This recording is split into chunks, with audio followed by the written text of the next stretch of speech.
Alors le monde du silence-gueule, c'est l'histoire des habitants des océans qui en ont marre qu'on les entende pas, puisque c'est le monde du silence, et ils vont imaginer un plateau de stand-up, ils vont créer un comedy club, sauf qu'au lieu que ce soit des stand-uppers, c'est du picoplancton, le plus petit organisme marin, jusqu'à la baleine bleue, le plus grand organisme marin, qui vont venir prendre le micro les uns après les autres pour s'adresser aux humains et leur dire, comme sur le principe du stand-up, je sais pas si vous avez remarqué, mais ça va pas du tout, il faut faire quelque chose.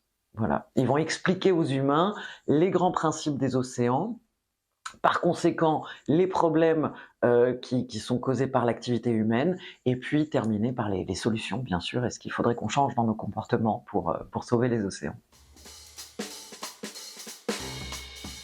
Je plonge depuis 20 ans, je suis devenue monitrice de plongée, et puis chef opérateur hyperbar, je filme sous l'eau. J'ai une passion pour les requins. Et puis, au fur et à mesure des voyages, de la professionnalisation dans le domaine de la plongée, j'étais un petit peu écartelée entre mes deux passions, le théâtre et la plongée. Et puis d'un coup, eureka, je me suis rendu compte que je pouvais mettre l'une au service de l'autre, que le théâtre pouvait permettre de faire passer le message sur la protection des océans. Il y a plusieurs choses. D'abord, d'avoir plongé pendant 20 ans et d'être devenue monitrice. De par mon expérience, moi, j'avais appris plein de choses sur les principes des océans et les différents animaux, les petites anecdotes. Et puis, bien sûr, comme je suis pas scientifique, je suis pas biologiste marin, je suis allée me plonger dans tout ce que j'ai pu trouver, les documentaires, les livres. J'ai la chance d'avoir beaucoup d'amis biologistes. Donc je suis allée leur demander conseil, lire leurs ouvrages, voilà, pour me documenter au maximum, réussir à trouver une pédagogie dans l'explication des grands principes des océans, parce que c'est quelque chose qu'on connaît pas très très bien, les rapports de cause à effet, en fait, les chaînes qui vont exister dans les océans.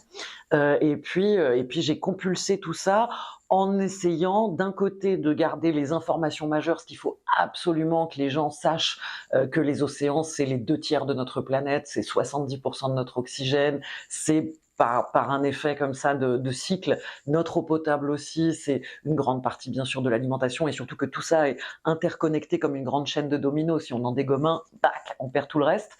Donc il y avait d'une part toutes ces grandes informations majeures qui étaient vraiment importantes pour moi de transmettre au grand public, et puis plein de petites anecdotes, ou bien des émerveillements, ou bien des phénomènes sous-marins qui sont complètement dingues, ou bien qui sont super drôles, parce qu'il y en a aussi plein de petites anecdotes de petits phénomènes sous-marins qui, nous humains, vont nous faire sourire. Donc j'ai compulsé toutes ces informations. Pour reprendre la phrase de Victor Hugo, aimer c'est agir. Moi je dis donc pour agir il faut aimer. Les poissons on les entend pas, c'est pas facile d'avoir une empathie avec des animaux qu'on voit pas, qu'on n'entend pas, qu'on connaît pas. Donc du coup j'ai essayé de trouver, j'ai fait ce que normalement il faut pas faire en biologie, mais là comme c'était au théâtre on avait le droit.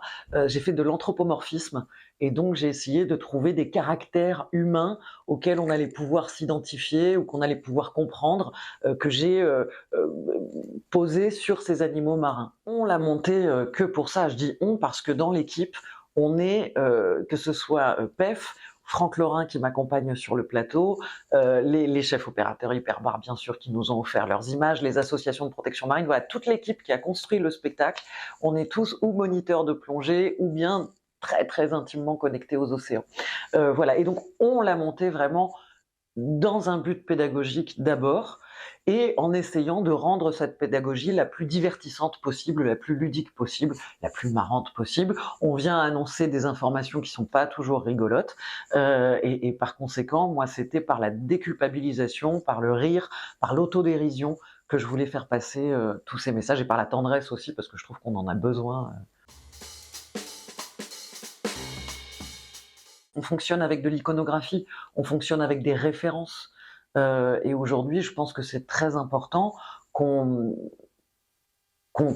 switch un peu nos références. On a eu pendant tout le XXe siècle, et même bien avant, la référence d'un humain conquérant, propriétaire de la nature, maître, et voilà, de ce qui l'entoure.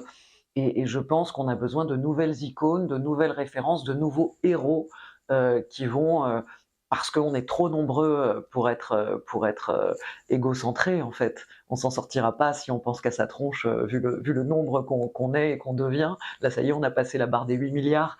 Il faut commencer à s'intéresser aux voisins, quoi. Donc je pense que le théâtre et toutes les autres formes d'art aujourd'hui ont une vocation et une vraie valeur pour créer des nouvelles références, pour dire que bah, aujourd'hui, plus que